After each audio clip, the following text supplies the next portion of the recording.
What's up, YouTube? Welcome back to Celio's Network. Today, I am simply just making a tier list for the Paradox Rift standard format metagame. And you can't really make bold, exciting claims without the risk of being wrong. So I'm going to do my best to not make a conservative and safe tier list, but to just put really what I'm thinking right now about these decks on the tier list. And, if I'm wrong, then I'm wrong, and I'll be coming back with another tier list in a week or so before LAIC.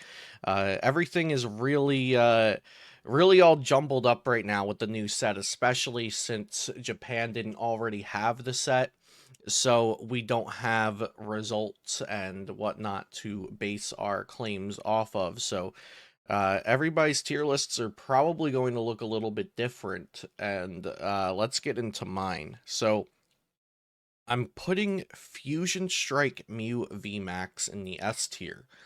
And you might be asking, well, what did Fusion Strike Mew VMAX gain from Paradox Rift? In terms of cards in the deck, I'm pretty sure it gained absolutely nothing. It could actually gain Professor Toro's scenario, so you could pick up a basic Pokemon or a Mew VMAX with it, so it's a little bit better than Penny in that regard, but other than that possible niche inclusion, I don't think Fusion Strike Mew VMAX gained any new cards from the set. You can certainly correct me if I'm wrong in the comments down below. So why is Fusion Strike Mew VMAX specifically in S tier for my tier list? Well, here's the thing. Everyone is afraid to play Lost Zone Box right now because of the new Jirachi, and because of Iron Hands, and because of Iron Valiant EX. There's valid reason to not play Lost Zone Box right now. And Fusion Strike Mew VMAX had a poor matchup against Lost Zone Box, especially Lost Zone Box decks which played Drapion V. And now those other cards I just mentioned, Iron Hands. Iron Hands EX is being added into Miraidon, being added into Chen-Pao Caliber, being added into even Charizard and Lugia a little bit. But Iron Hands EX doesn't really do much against Mew VMAX. It can knock out the Meloettas for an extra prize card, but even if you knock out a Meloetta for 2 prize cards, your opponent's still going to try to force you through 2 Mew VMAXs. And then the other new card I mentioned, Iron Valiant EX. Iron Valiant EX does a whole lot of nothing against Fusion Strike Mew, and even with one Drapion in a Iron Valiant deck, you're going to struggle against Mew VMAX. Even with 2 Drapion V, it's not an auto win because they have Path to the Peaks they can play down before you attack with the Drapion. So I don't want to take up this whole tier list talking about Fusion Strike Mew VMAX, but the new cards that are good and the decks that are being pushed out of the format, everything's lining up for Fusion Strike Mew VMAX to have a pretty good time in this meta. So I'm going to leave Fusion Strike Mew VMAX up there at S tier all by itself. And, Fusion Strike Mew has been around for a very long time. We already know that it is intrinsically an incredible deck. One more thing, actually, I should touch on is Roaring Moon EX, the deck Roaring Moon EX. So the quad Roaring Moon with support, just go turbo. This is a big dark Pokemon, so it should be scary for Mew, but it can handle it somewhat with Meloetta. I also think Justified Gloves, the tool that does 30 damage more to dark Pokemon, becomes a more playable card now, because not only do we have Terra-type Charizard EX as a good deck in the format, but now we also have Roaring Moon EX showing itself as probably a high-tier deck for this format. So Roaring Moon EX might not be the best matchup for Fusion Strike Mew, but I also don't think that it's going to be a massive issue for the deck. So in tier 1, we'll put Chen-Pao Caliber with Iron Hands EX. I don't think this is the best deck in the format, just because I have issues with the inherent functioning of Chen-Pao Caliber with or without Iron Hands EX. But it's undoubtable that Iron Hands EX gave it a noticeable buff, because now it can have a good Gardevoir matchup without the cross switcher clones, and going for those sometimes high roll plays to clone the Manaphy and Radiant Greninja double Ralts or Kirlia, but it also turns the unfavorable matchup against Lost Zone into a favorable matchup now. So Chen-Pao adjusted one important matchup and straight up fixed another important matchup. But the other thing is, like I said, Lost Zone Box just might not be played that much right now because people are worried about all of the counters. So Chen-Pao Excalibur was already pretty strong. Now it either has a good matchup against its bad matchup, or its bad matchup just isn't going to be played that much anymore.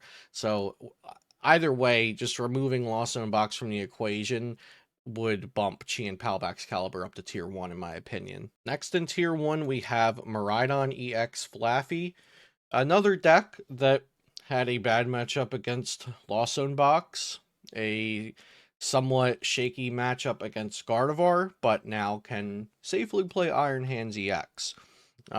It's a little harder to include into Miraidon EX Flaffy decks than it is to include into Chen-Pao Excalibur, I think.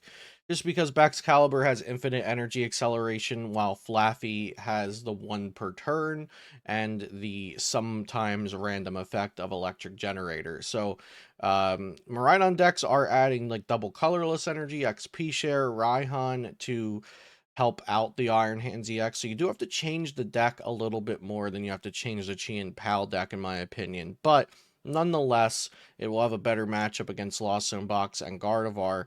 But will those decks even be as played as they were? And will this card, the Iron Hands EX, actually get a lot of value if those other decks aren't being played?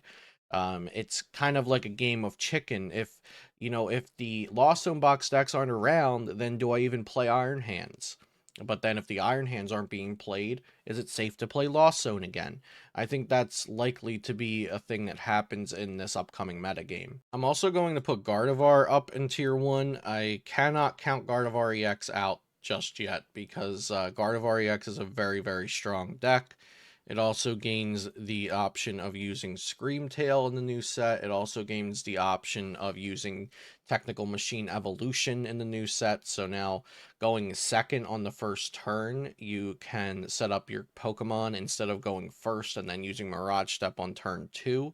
I think that the deck will still play a Mirage Step. That's kind of what I'm thinking right now, is that there's a lot of decks that might want to go second. So if you can't go second, you're forced to go first, then on your second turn, you still will probably want to go for Mirage Step. So maybe like one TM Evolution, one Mirage Step, but I think some lists will go a little heavier and play Arvins and maybe even two TM Evolutions, maybe all Refinement Curlia, and try to go for that TM Evolution strategy. But the other thing about TM Evolution is it's almost a counter strategy to TM De-Evolution that we might see decks playing, especially decks that do little amounts of damage at a time, like Iron Valiant EX decks and Rapid Strike Urshifu decks and Lost Zone decks will likely be playing the TMD Evolution, but that's a lot less impactful if the opponent evolves up into Curlias and then Gardevoirs, as opposed to rare candying the Gardevoirs. But that's also going to go for Charizard, which I think Charizard is in a pretty good position as well right now. And it can also use the TM De-Evolution. Charizard typically has a good matchup against Miraidon EX and a good matchup against Mew. And you can kind of see this metagame forming now as I continue filling out the top tiers of the tier list.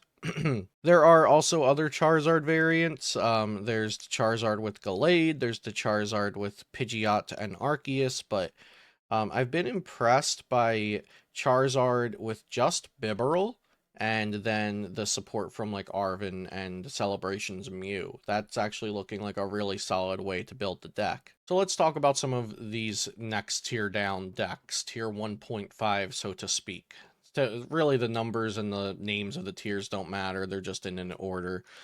Okay, so yeah, Roaring Moon EX. This is the deck that I tested most prior to the set being legal on TCG Live. Like actually proxied it up and was working with the deck a lot. So I'm really happy with the deck list that I featured on YouTube already for Roaring Moon EX. The Morpekos are good. The deck list is solid, but I've also seen the variant with like 8 dark and then 2 or 3 water energy, because you can Professor Sada's water energies onto your Roaring Moon and then have a high count of energy switch, so you can switch them over to Radiant Greninja and use Moonlight Shuriken. So that's a pretty interesting way to build the deck.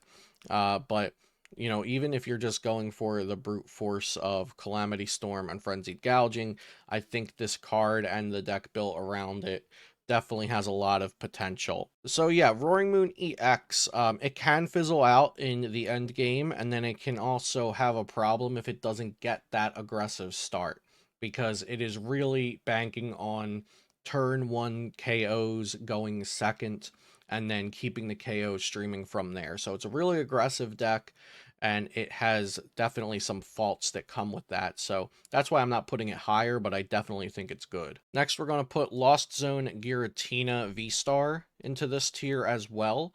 Lost Zone Giratina V-Star, I have issues with the way the deck functions. On paper, the matchup spread should be very good, and when the deck functions well, it is very good, but unlike unlike Roaring Moon, Giratina doesn't have any aggression, but it also can falter in those early turns. So it has really no possible reward of aggression, but also the risk of that clunkiness in the early turns.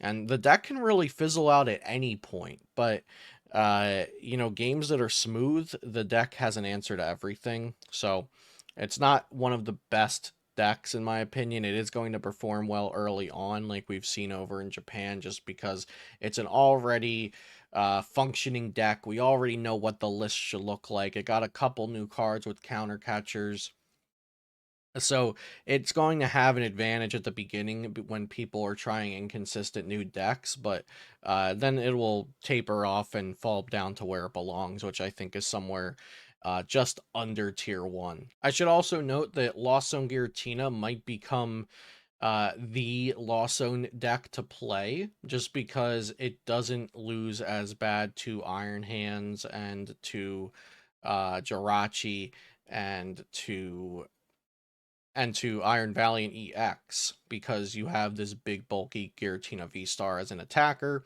and it can knock out Iron Valiant EX in one hit. It can knock out Iron Hands EX in one hit. It can knock out Roaring Moon in one hit.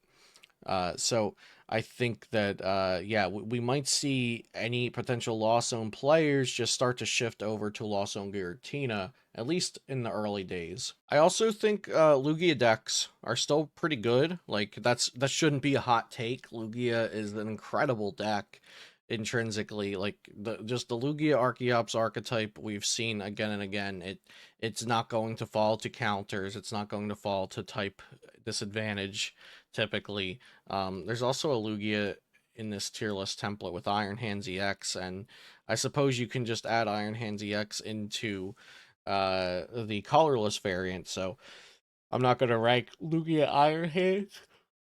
Oh, excuse me. I'm not going to rank Lugia Iron Hands as its own deck, but you can certainly add Iron Hands into the colorless variant of Lugia.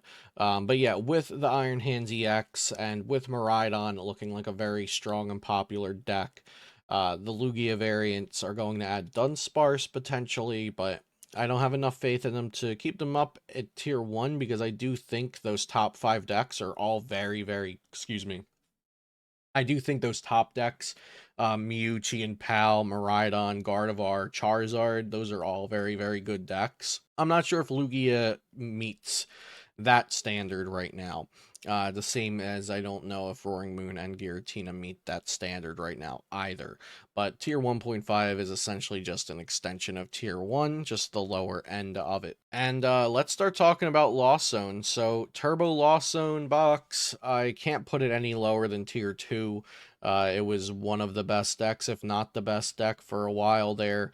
And it takes a lot to just bump decks down from that high of a stature in the metagame to just non-existent.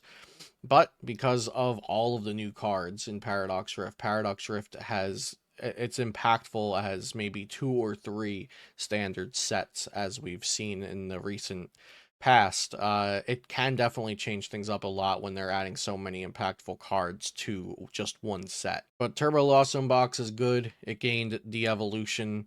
I think the second place Leal list had already been playing Cross Switcher's Cologne, and we might see Countercatcher Cologne become a standard in Turbo Lost Zone if Turbo Lost Zone continues to be played at a high level, because with the either Cross Switcher Cologne or Boss or Countercatcher Cologne, you can turn off a Manaphy or a Jirachi, so you can get around that new card Jirachi that is causing a problem for Sableye's Lost Mine.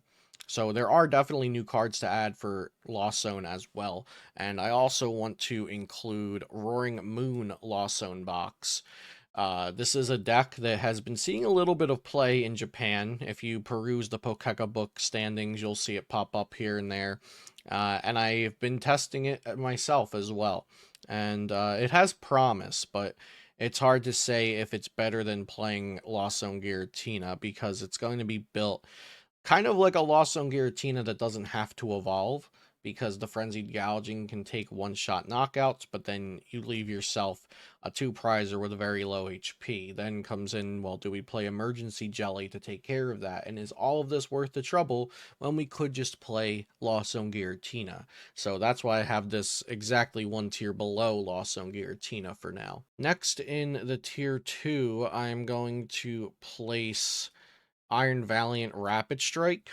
So another new deck coming out of Paradox Rift. I think this might be the best way to play Iron Valiant that I've found so far. Full transparency. But here's the thing. Iron Valiant EX Rapid Strike would be an absolutely broken deck if we just popped it into last set's metagame.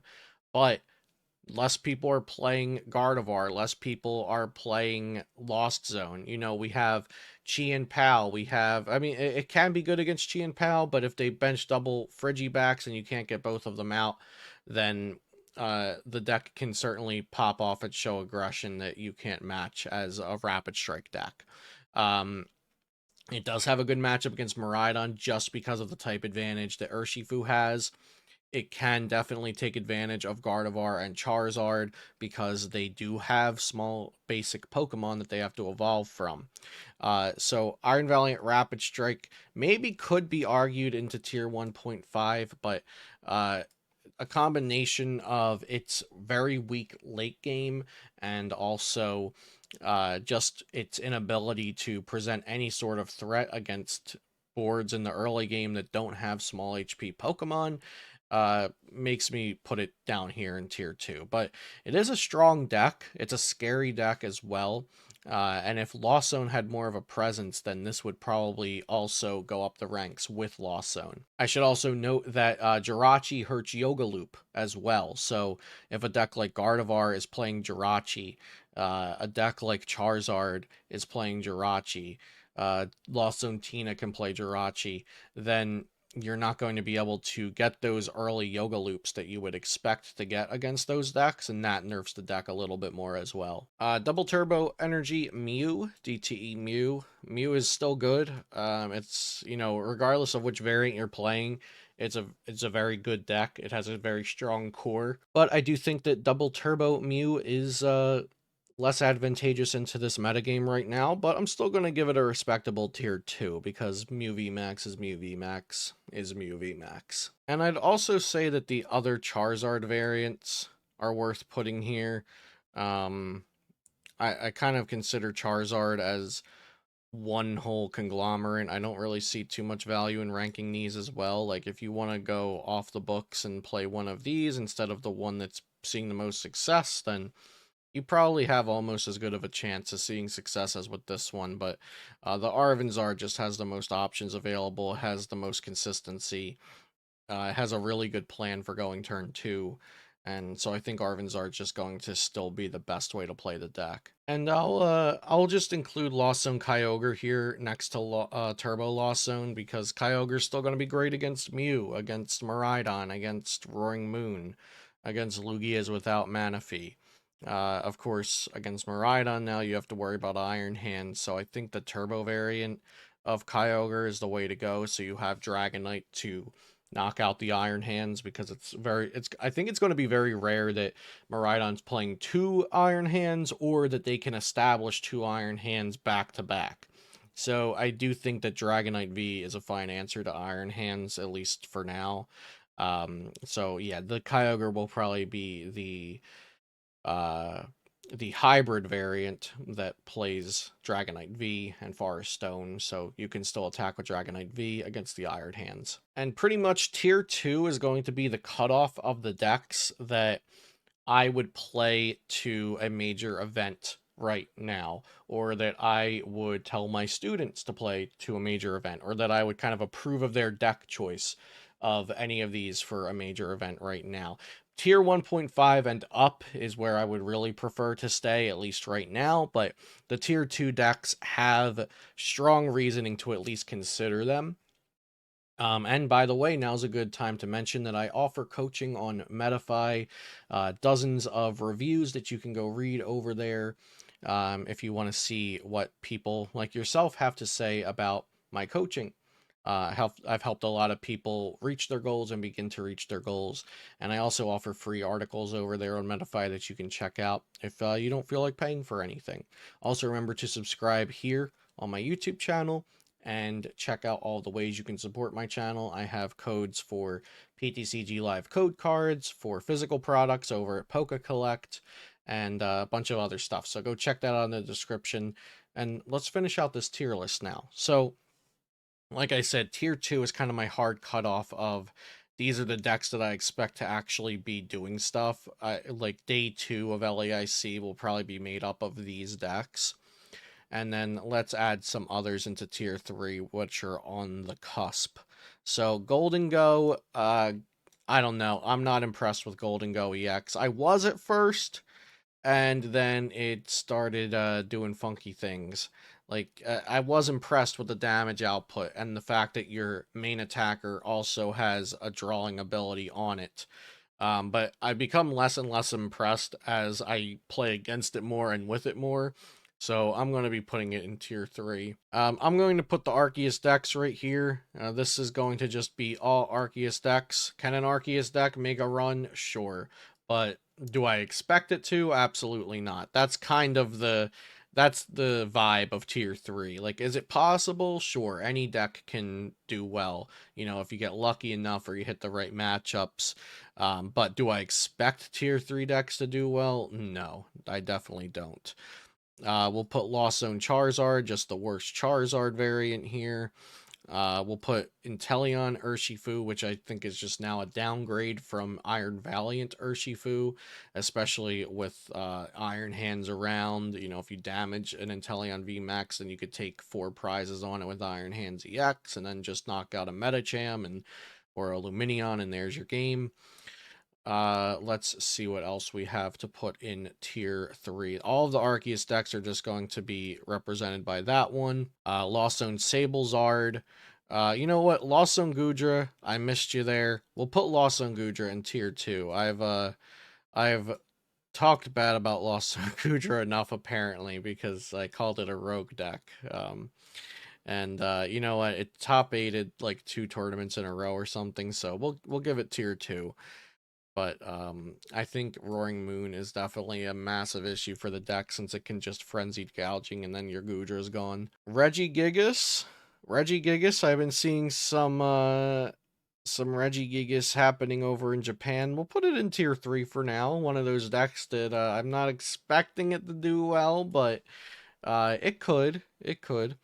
And then a lot of this stuff is either going to be rogue or bad. Okay, United Wings is just bad. It sat in rogue for long enough. But something like Mewtwo EX, I'd say that's rogue because it's brand new and we don't actually have any kind of testing with it. Serena, I'm going to put that in rogue because I do think it has some potential. Armarouge is bad. Garchomp is rogue. Darkrai V-Star is bad. Some of these I don't even know why they're on here. Meowscarada EX is just a worse Iron Valiant EX, so it's bad.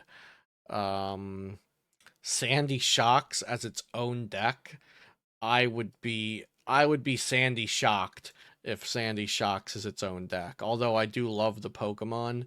No. Zoroark is gonna go in Rogue. Hisuian Zoroark V-Star. We'll put it in tier 3 because I think it day 2 to recent regional, but this deck is just awful. Cough Egregious, Rogue, but Cough Egregious would have had potential if it came out before everything else started killing off Lost Zone. Palkia V-Star will put in tier 3. Aegislash Rogue. Other Iron Valiant decks will put in tier 3, like Iron Valiant Zatu, Iron Valiant Shadow Rider. I've tested those a lot, and they're a lot of miserable scoops with those decks. They just don't function very well. Control is always going to be in Rogue. Toxtricity is bad. Chen-Pao doesn't need to be ranked because it's already in tier 1, and this is already represented up there. So, yeah, there is my tier list, and thank you all for watching this. Be sure to subscribe. Let me know what you think about the tier list, and I'll leave a link to this. Some of these cards and things on the tier list I did add myself. I uploaded the files. So Golden Go and Roaring Moon Lost Zone and Iron Valiant Rapid Strike were not originally in the tier list. So if you go to make a tier list with this link, those will not be included. Thank you for watching, and I'll see you next time here on Celio's Network.